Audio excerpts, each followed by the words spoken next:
என் பேர் doctor eaten Peiris. DMO Pesalai ஒரு 7 வருடமாக வேலை செய்து கொண்டிருக்கிறேன். இந்த இந்த எண்ணத்துக்காண்டி நான் சத்தியாகிரகம் போராட்டம் செய்கிறேன்னா அநீதிக்கான பழிவானுக்கு எதிரான போராட்டம். எனக்கு இப்போ தொடர்ச்சியான பழிவாங்கல் இப்போ கடந்த ஒரு வருடமாக கூடுதலாக நடைபெறுகின்றது. டாக்டர் வினோதன் சார் அவர்களால். அவர் என்னை டாக்டராக மதிப்பதில்லை, நான் என் டிக்னிட்டி என் கௌரவத்தை பார்ப்பதில்லை. மற்றது அவருக்கு நான் 10 வருஷத்துக்கு மூத்தவர். அவர் படிப்புக்கு நான் மரியாதை கொடுத்து வந்தேன். ஆனால் அவர் அதை பிழையாக விளங்கி கொண்டு எனக்கு ஒரே, அதாவது சில சுகாதார பணியாளர்கள் அவருக்கு ஸ்பையாக இங்கே செயல்படுறார்கள். அவர்கள் சொல்லை கேட்டு எனக்கு ஒரே பழிவாங்கல் நடக்கிறது. எனக்கு காலையில் எழும்பினோடனே அது இன்றைக்கு பழிவாங்கல் லெட்டர் வருமோன்னு சொல்லித்தான் எழும்புகிறேன். அதாலே நான் மிகுந்த மன உளைச்சலுக்கு உண்டாயிருக்கிறேன். நான் இங்கே நிர்வாகம் மட்டுமில்லை, நோயாளியையும் பார்த்துக்கிட்டு இருக்கிறேன். ஆனால் எனக்கு இவர் தொடர் அழுத்தத்தால் எனக்கு நோயாளியை பார்க்க ரொம்ப சிரமமாக இருக்கிறது. அதால் நான் என்னைய டிஎம்ஓ வேலை செய்யாமல் தடுத்துக்கிட்டு இருக்கிறார். நான் ஏதாவது, அதாவது இப்போ உதாரணம் ஹாஸ்பிட்டலில் நோயாளி அல்லது ஸ்டாஃப் இது நான் தான் பார்க்கணும். எனக்கு தான் தெரியும் யார் நோயாளிக்கு எப்படி எப்படி அவர் அங்கிருந்து இங்கே உள்ள ஸ்டாஃபை கண்ட்ரோல் பண்ணிக்கிட்டு இருக்கிறார். அதுக்கு சரியான ஒரு அநீதியான செயல். இவர் இவரின் உயர் அதிகாரியில் எப்படி செய்த அவருக்கு எப்படி கோபம் வரும் என்ன? அதே மாதிரி தான் அவர் என்னையை மதிக்க, அவர் டாக்டர் நானும் டாக்டர் என்ன, அவருக்கு அதையால் அவர் என்னையை மதிக்கிறது இல்லை. அதான் எனக்கு பிரச்சனை. மற்றது கடந்த இப்போ எங்களோட ஹாஸ்பிட்டலில் பேட்டரி ஒன்று களவு போனது. அந்த பேட்டரி களவு போனதுக்கு நான் அவருக்கு அறிவித்தல் கொடுத்து அவர் உடனே போலீஸுக்கு என்ட்ரி போட சொன்னார். நான் போட்டேன். பிறகு நான் சொன்ன மாதிரி போடையில அப்படின்னு சொல்லிட்டு என்னை பயமுறுத்தினேன். நாங்கள் சார் பேட்டரி களவு போனால் நான் எனக்கு இப்படி எந்த அறிவுக்கு துவங்கின மாதிரி தான் சார் போடுறது அப்படின்னு சொல்லி சொன்னேன். அதுக்கு எனக்கு வேலை பழு காணியமாக நான் மற்ற ஜூனியர் டாக்டர்ஸ் ஈக்குவலாக வேலை செய்து கொண்டிருக்கிறேன். அது நிர்வாக இதையும் பார்த்துக்கண்டு அதால் எனக்கு இந்த போலீஸ் ரிப்போர்ட் போனீங்கன்னா எம்எஸ்ஓவை அழைத்து கொண்டு சென்றேன். அவர் தான் என்ட்ரி கொடுத்தவ. அப்போ அந்த டைமில் ஏன் பெண்ணை கூட்டிகிட்டு போனவன்னு சொல்லி என்னை அவமானப்படுத்தினார். அப்போ நான் சொன்னேன், பெண்ணுன்றா அது ஜட்ஜிலையும் பெண் இருக்காங்க, போலீஸ்லேயும் பெண் இருக்கிறாங்க, மற்றது எல்லா இதுலேயும் பெண்கள் இருக்கிறாங்க. நான் அப்படியேன்னு சொல்லி நான் அவங்களை இழிவுபடுத்த சொல்லல. அவர் எனக்கு உதவியாக இருக்கணும்னு சொல்லி தான் நான் அவங்களை அழைத்து சென்னேன். அதுக்கும் அவர் என்னைய பழி வாங்கினார். அதுக்குரிய லெட்டரும் போட்டிருக்கிறார். மற்றது அன்று இருக்கா ஏன்னா ஸ்டாஃபே கண்ட்ரோல் பண்ண, பாத்ரூம்களை க்ளீன் பண்ணுற இல்லை, மற்றது இதுகள் ஏதாவது சொன்னாலும் செய்கிறேன். அவங்களுக்கு தெரியுது நான் ஆடியன்ஸரோடு எனக்கு விரோதம் இருக்கிறபடியால் இவங்க அதை பயன்படுத்திக்கின்னு வேலை செய்யாமல் இருக்கிறாங்க. அப்போ அதை தட்டி கேட்பதற்கு எனக்கு சந்தர்ப்பம் சொல்ல அது என்னட்டு கேட்காம என்னையே பழிய தூக்கி போட்டுக்கின்னு இருந்தார்.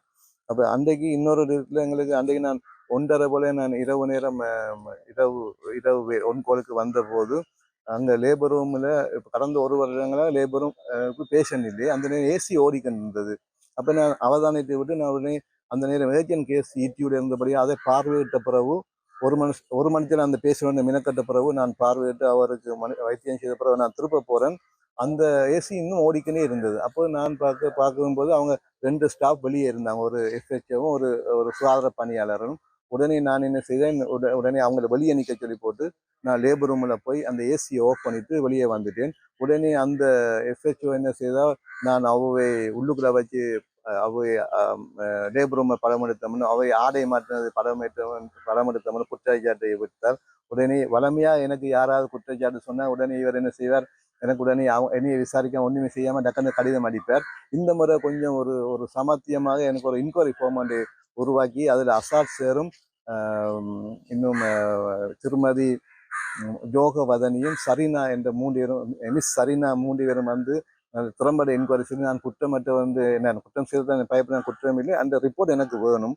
அந்த இதுவரையும் எனக்கு கிடைக்கவில்லை. அந்த ரிப்போர்ட்டை வச்சுக்கு நான் மின்சாரம் இதில் நான் சுட்டி காட்டுங்க, இது தேவையில்லாமல் லேபர் ரூமில் அவள் ஒவ்வொரு நாளும் தொடர்ந்து மின்சாரம் பாய்ச்சி அந்த ஏசியை போட்டுக்கிட்டு இருந்தால், அதை விட எங்களுக்கு நிறைய ஏசி புதுசாக வந்திருக்கிறது, அங்கே ட்ரக் ஸ்டோரில் இருக்குது, நிறைய ஏசி பழுதாக போய் இப்போதான் திருத்தப்பட்டிருக்கு. உதாரணம் டிஸ்பென்சரியில் உள்ள ஏசி எம்ஓ ரூமில் எனக்கும் எம்ஓ சாக்களுங்க ஒரு முரண்பாடு வந்ததுன்னா, இவர் எங்களோட ஒரே பில்டிங் நல்ல பில்டிங், அதை முதல்ல ANC clinic well baby clinic நடந்தது, அதை அவர் சித்த வைத்ததுக்கு அடுத்தபடி அவங்க என்னோட முரண்பட்டு தங்களுக்கு ஒரு பில்டிங் இல்லைன்னு சொன்னால், அப்புறம் ரொமன் மாஸ்டர் ஒரு குவார்டர்ஸில் இருந்தவர், அந்த இதை நான் திருத்தி தரும்படி பல தடவை சொல்லி திருத்தி தரவில்லை. அவர் முரண்பட்டு பிறகு நான் சொன்னேன், சரி உங்களோட இந்த ஹாஸ்பிட்டல் உங்களுக்கு எந்த இடம் விருப்பமோ அதை நீங்கள் எடுங்கன்னு சொல்லி அவங்க சொன்னாங்க. ஓபிடி ஓகே, நாங்கள் இருக்கிற ஓபிடியையும் நாங்கள் அவருக்கு கொடுத்த பிறகு அவங்க 5 மிட் பேப்பரை வருவாங்க.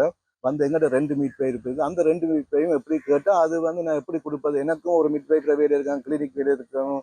மத்தது அவங்களுக்கு ஊசி போட வருவாங்க. அவங்களுக்குரிய வேலை என்சிடி இருக்குது.